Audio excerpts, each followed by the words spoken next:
ამბავი მოხდა. თან დიდი ამბავი, თან ცუდი ამბავი. გაეროს უშიშროების საბჭომ კენჭისყრაზე დააყენა თითქოს უკვე რუტინული განცხადება საქართველოს ტერიტორიული მთლიანობის მხარდაჭერის შესახებ, რომელსაც აგვისტოს ომის ყოველ წლის თავზე განიხილავს და იღებს ხოლმე. განცხადება კი მიიღო, მაგრამ ახლა პირველად 17 წლის მანძილზე ამ განცხადებით რუსები და მათი მარიონეტები უფრო ბედნიერები დარჩნენ ვიდრე ჩვენ. I will not comment more, I will just ბევრი რომ არ ვილაპარაკო, დავიმოწმებ მართველი პარტიის ქართული ოცნების ციტატას. ეს ზუსტი ციტატაა. ფაქტია, 2008 წლის აგვისტოში სააკაშვილის ავანტიურული მოქმედება არა მისი ფსიქიური გაუწონასწორებლობის, არამედ გარედან ორგანიზებული და კარგად დაგეგმილი ღალატის შედეგი იყო. საქართველოში ხანგრძლივი მშვიდობისა და სტაბილურობის დასამყარებლად სასიცოცხლოა, რომ ჩატარდეს საჯარო პროცესი და საზოგადოებამ ერთხელ და სამუდამოდ დაინახოს, ვინ ჩაიდინა ყველაზე უარესი დანაშაული ჩვენი ქვეყნისა და ხალხის წინაშე. გენიალური სვლა. რუს მოყავს პროჭორვილელთა ციტატა, რომელიც თვითონვე დაუწერა და ათქმევინა. იქამდე კი, თავად სხდომაზე, ამავე კაცმა რუსეთის სახელით ილაპარაკა. თქვენ ახლა ნახეთ ევროპული დიპლომატიის საბრალო უსარგებლობის ცოცხალი ილუსტრაცია. მათ სადეს ნაფტალინიდან ამოიღოთ კონფლიქტი, რომელიც დღეს იმდენად აქტუალური აღარ არის, რომ უშიშროების საბჭოს მისი განხილვა დასჭირდეს. ერთადერთი მიზნით, ძირი გამოუთხარონ რუსეთსა და საქართველოს შორის ურთიერთობის ნორმალიზაციის მიმდინარე ძალისხმევას. რას გულისხმობს ეს კაცი? რატომ მხოლოდ ევროპელებიო? იმიტომ რომ შეერთებული შტატები პირველად 17 წლის განმავლობაში არათუ ინიციატორი არ ყოფილა ამ დადგენილებისა, არამედ მხარიც კი არ დაუჭირა. და ისევ რატომ? მსგავსი პრეცედენტი გვაფიქრებინებს, რომ შეერთებული შტატების ახალმა ადმინისტრაციამ შეიძლება გადახედოს საქართველოს უპირობო მხარდაჭერას, რომელიც დემოკრატიულ პარტიას ახასიათებს და უარი თქვას ანტირუსულ რიტორიკაზე დიალოგის დაწყებისა და დანგრეული კავშირების ეტაპობრივი აღდგენისთვის. ლაპარაკეს თუ არა ტრამპმა და პუტინმა საქართველოზე ალიასკის შეხვედრის დროს, კაცმა არ იცის. შეთქმულების თეორეტიკოსები გვიბიზგებენ ნასკვნისკენ, რომ შეერთებული შტატები იმდენადაა დაინტერესებული რუსეთის ჩამოშორებით ჩინეთის, ირანისა და ინდოეთისგან, რომ მზადაა საქართველოს მხარდაჭერა დაუთმოს. ესე უბრალოდ.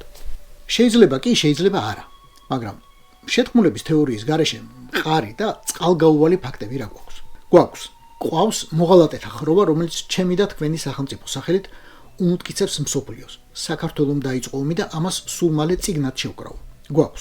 გვყავს მოღალატეთა ხროვა, რომელმაც მიაღწია ფრენების აღდგენას რუსეთში და ვიზების მოხსნას საქართველოს მოქალაქეებისთვის.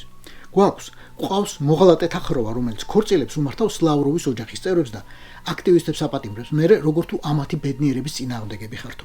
გვყავს მოღალატეთა ხროვა, რომელიც ფიანდას უგებს და პარლამენტის სპიკერის სავარძელში სვამს ბოლშევიკ პრავოსლავნიკ გავრილოვს. გვყავს მოღალატეთა ხროვა, რომელსაც ქვეყანა რუსეთისკენ კი არა, რუსეთში მიყავს. გვყავს მოღალატეთა ხროვა, რომელიც აქტიურად წვავს ყველა ხიდს, რომლის აშენებასაც საქართველოსკენ ევროპა ცდილობს. ახლაც ამერიკის გარეშე მხარდამჭერი განცხადება ევროპელების ინიცირებული იყო და მათივე ხმებით გავიდა მხოლოდ. მაინც ვიცნობდეთ ივანაშვილზე უკეთეს ქართველებს, ვინც ამ ტრიბუნაზე იდგა და ამეებს ლაპარაკობდა. გაერთიანებული სამეფო, საფრანგეთი, სლოვენია, დანია, საბერძნეთი და ლატვია, რომელიც არ არის უშიშროების საბჭოს დროებითი წევრი ჯერ, მაგრამ ჩვენი ხადრით დროსაც გადაახდა და ხელი მოაწერა ამ განცხადებას. The Russian invasion of Georgia in August of 2008 demonstrated the start of Russia's more aggressive stance towards its neighbors. ახლა კი შეხედეთ ამავე ქვეყანას მეორე ნახევარსფეროდან და გადაწყვეტეთ.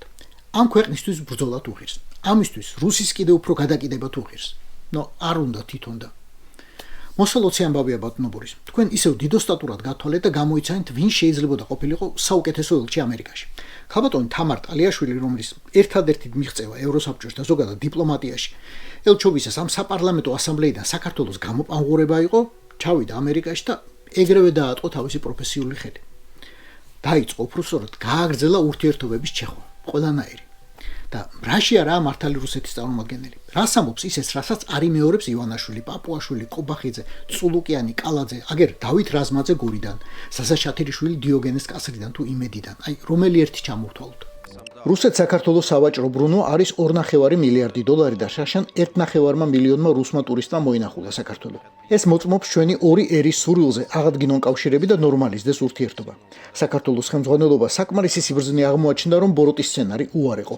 თუმცა ჩვენს ევროპელ კოლეგებს ეს მოსვენებას არ აძლევს და ცდილობენ საქართველოს მიიყვანონ იმავე ტრაგედიამდე, რაშიც უკვე ჩააგდეს უკრაინა. ჩვენ ასეთ მცდელობებს შევეწინააღმდეგებით. მისი თქმით, რუსეთი დაინტერესებულია საქართველოს აფხაზეთსა და სამხრეთ ოსეთს შორის ურთიერთობების ნორმალიზებით და ამ ქვეყნებს შორის თავდაუსხმელობისა და ძალის გამოუყენებლობის შესახებ ხელშეკრულებების ხელმოწერით. ამრიგად, 2008 წლის კონფლიქტი უკვე არააქტუალურია. რა შეიძლება გითხრა უარესი ვიდრე ის, რომ შენი ბრძოლა უკვე არა აქტუალურია. მხოლოდ ის, რომ შენი მებრძოლები, აქამდე რომ ეროვნულ გმირებად ასახელებდი, თურმე PR შესწირვიან და საერთოდაც გმირები კი არა, ხულიგნები იყვნენ. გორში სამარადიორო ჩასულები. ოღონდ ამას უკვე ამ პოლიანსკის, ან ნებენზიას, ან პუტინს ვეღარ დააბრალებ. მათ ეს არ უთქვამთ. ეს თქვეს ქოცებმა, საქართველოს გენეტიკურად ქართველმა მტრებმა.